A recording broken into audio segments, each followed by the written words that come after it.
So specialty training applications in the NHS is getting increasingly competitive year by year. If you tried getting a training position in the NHS, then you know exactly what I mean. One of the massive favors which you can do for yourself is giving yourself enough time to navigate this application process and to gain all the qualifications and evidence which is necessary to place yourself in the best position possible.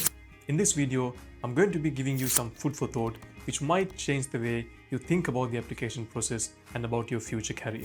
My name is Pasan Vitharana. I'm a cardiothoracic surgical trainee. I've also just completed my PhD with Imperial College London. When we think about our specialties of interest, one of the things which people talk about often is having an option B.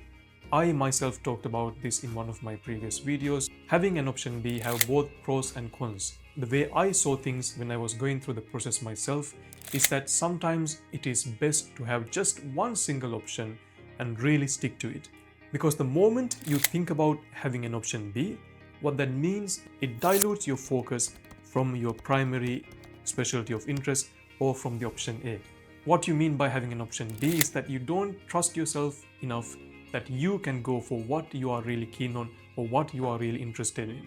And this can really manifest in the way you achieve to work towards that goal.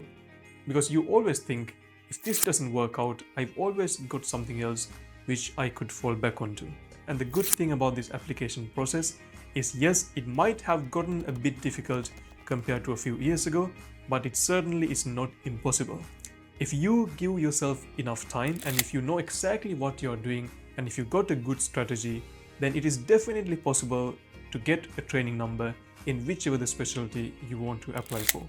Because one of the worst positions you can find yourself in is apply for a training program or for a specialty just because it is easier or just because it takes slightly shorter period of time than what you really want to do. I've seen many people who's applied for a specialty which they didn't really want to do just because they got the training number easily.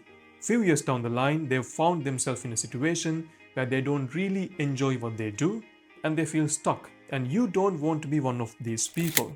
One of the mistakes which people make is going for the easy option just because it is there and they got a training number easily. And these type of mistakes can cost you a lot.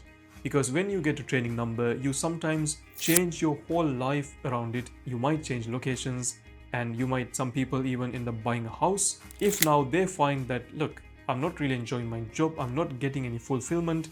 So make sure if you're not really going to enjoy a certain job, don't apply for that specialty because you will find yourself in a situation where you feel stuck. It might be too late for you to go back and change your specialty. Because it might be better, even if it takes slightly longer, to apply for the specialty which you really want to do. So make sure you're not just going for the easy option and just follow your passion, because you will thank yourself for that in a few years down the line.